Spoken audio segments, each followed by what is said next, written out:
काँग्रेसचे ज्येष्ठ नेते आणि माजी मुख्यमंत्री पृथ्वीराज चव्हाण आपल्यासोबत आहेत। सर, अशोक चव्हाण यांनी काल राजीनामा दिला आणि आज घाईघाई त्यांचा पक्षप्रवेश सुद्धा झाला। राज्यसभेवर जाण्याची चिन्ह असल्याची ही सगळी चर्चा आहे आणि कदाचित राज्यसभेवर त्यांना भाजप पाठवणार आहे।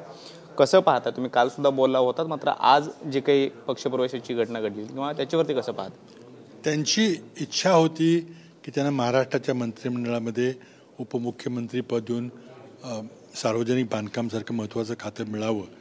ती काही इच्छा त्यांची मान्य झालेली दिसत नाही। आता त्यांची बोळवण ही राज्यसभेची जागा देऊन त्यांना महाराष्ट्राच्या राजकारणातून बाजूला करण्याचा प्रयत्न चाललेला आहे। उद्यापर्यंत आजपर्यंत कळेल त्यांना राज्यसभा सीट का महत्त्वाची वाटली आणि थेट निवडणुकीला काँग्रेस पक्षाकडून जायला त्यांना का काळजी वाटली, चिंता वाटली, हे तेच उत्तर देतील आपल्याला। अशोक चव्हाण यांचं राज्याच्या राजकारणामध्ये एक वेगळं स्थान राहिलेलं आहे। गेल्या अनेक वर्षांपासून घराण्याची परंपरा राहिलेली आहे, मात्र तरीसुद्धा त्यांच्यावरती हा निर्णय घेण्याची वेळ येते। या निर्णय घेताना शीर्ष नेतृत्वाशी काही चर्चा झालेली होती का आणि कसला नेमका दबाव होता? मला वाटतं ते काही दिवसापूर्वी दिल्लीला गेले होते आणि तिथले काँग्रेस अध्यक्षासह काही ज्येष्ठ मंडळींना भेटले होते। माझी माहिती अशी आहे की त्यावेळेला ते जेव्हा भेटले तेव्हा सांगितले की माझ्यावर प्रचंड दबाव आहे, चौकशी संस्थांचा, एजन्सीचा दबाव आहे। आता कुठली केस होती, कुठला दबाव होता ते काही माहिती नाही, बोलले असतील ते, पण दबाव हे त्यांनी सांगितलं होतं। तिलोट आमच्या नेतृत्वाने त्यांना सांगितलं की तुम्ही लालू प्रसादकडे पहा, केजरीवालकडे बघा, अनेक नेते ज्यांच्यावर एजन्सी दबाव असले तर ते डगमगत नाही, त्याला तोंड देतात, तसं तुम्ही दिलं पाहिजे। एक फार मोठी काँग्रेसची परंपरा तुमच्या घराण्याला आहे। शंकररावजी चव्हाणांच्यापासून काँग्रेसशी लॉयल राहिलेले कुटुंब आहे। तुम्हाला दोनदा मुख्यमंत्री केलेले आहे, चव्हाणसाहेब मुख्यमंत्री झाले होते।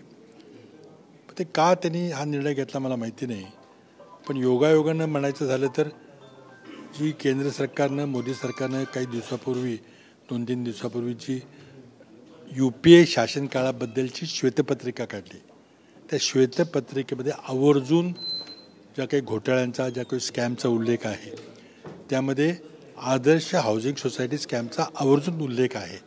आणि त्यामध्ये असं म्हटलेलं आहे की सैनिकाकरता आरक्षित असलेल्या जमीन लाटून त्यामध्ये हा घोटाळा झाला आणि या घोटाळ्याची न्यायालयीन चौकशी चालू आहे, खटला चालू आहे। आता खटला चालू आहे उल्लेख का केला, म्हणजे गर्भित इशारा होता। असंच प्रकरण जेव्हा नरेंद्र मोदी 70,000 कोटीच्या सिंचन घोटाळ्याबद्दल बोलले होते भोपाळला जाहीरपणे, त्याच्या 3 दिवसामध्ये अजित पवारांनी पक्षांतर केलं। श्वेतपत्रिकेमध्ये आदर्श घोटाळ्याचं नाव आल्याबरोबर 3 दिवसात अशोकरावांनी पक्षांतर केलं।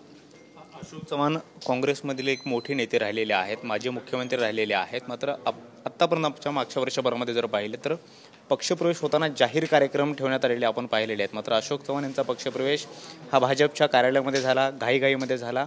शिवाय त्यांनी हे मान्य केलं की देवेंद्र फडणवीस यांच्या नेतृत्वामध्ये यापुढे काम करेन आणि त्यांच्या सांगण्यानुसार काम करेन। 2 गोष्टी मी सांगितल्या की त्यांची अपेक्षा होती की त्यांना उपमुख्यमंत्री पद मिळेल किंवा महत्त्वाचं मंत्रिपद मिळेल, PWD खातं मिळेल, ते काही झालं नाही। भाजपच्या नेतृत्वाने सांगितलं यायचं असेल तर तुम्ही असंच या। उलट त्यांना जर राज्यसभा जागा दिली तर महाराष्ट्रातल्या सक्रिय राजकारण बाहेर केलेलं आहे। त्यांची अपेक्षा होती की मी काँग्रेस कार्यसमितीचा सदस्य आहे, माझी मुख्यमंत्री आहे, माझा सन्मानानं प्रवेश झाला पाहिजे। मग दिल्लीमध्ये BJPचे अध्यक्ष नड्डा, अमित शहा यांच्या उपस्थितीत झाला पाहिजे, ते काही मान्य झालं नाही। मग शेवटी औरंगाबादला अमित शहा येणार आहेत, त्यांच्या हस्ते प्रवेश घ्यावा म्हटलं, तेही मान्य केलं नाही आणि त्यामुळे शेवटी त्यांना बावनकुळेंच्या हस्ते प्रवेश करून घ्यावा लागला। शोकांतिका आहे, किती अवमूल्यन करून घ्यायचं त्याची लिमिट आहे, पण काहीतरी दबाव आहे त्यांच्यावर। दबाव असल्यामुळे नाईलाज असतो हे पाऊल त्यांना उचलावं लागलं असं वाटतंय? असं वाटतंय सकृदर्शनी तरी। दुसरा एक महत्त्वाचा प्रश्न सर, राज्यसभेची निवडणुका होत आहेत आणि अशोक चव्हाण यांचा पक्षप्रवेश झालेला आहे, मात्र आणखी काही आमदार त्यांच्यासोबत जातील असंही समजतंय।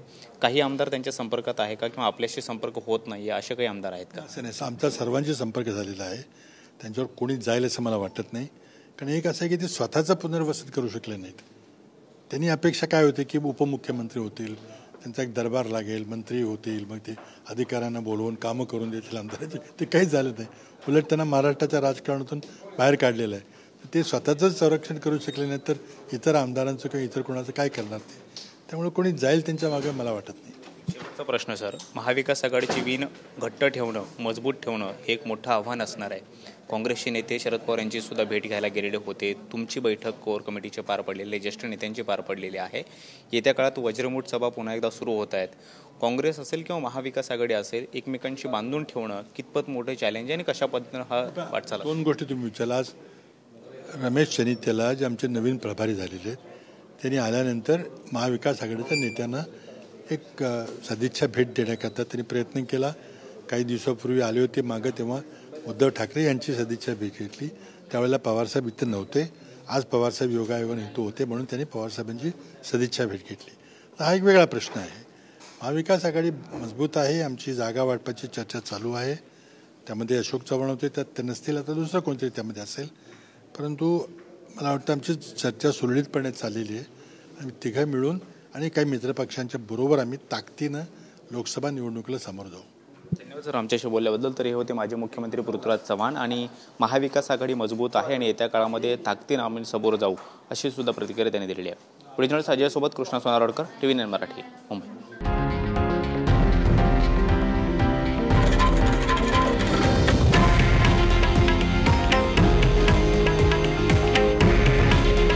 हे आहे देशातील नंबर 1 न्यूज नेटवर्क आणि आपण पाहत आहात TV9 मराठी. काळजी तुमची, हित महाराष्ट्राचं.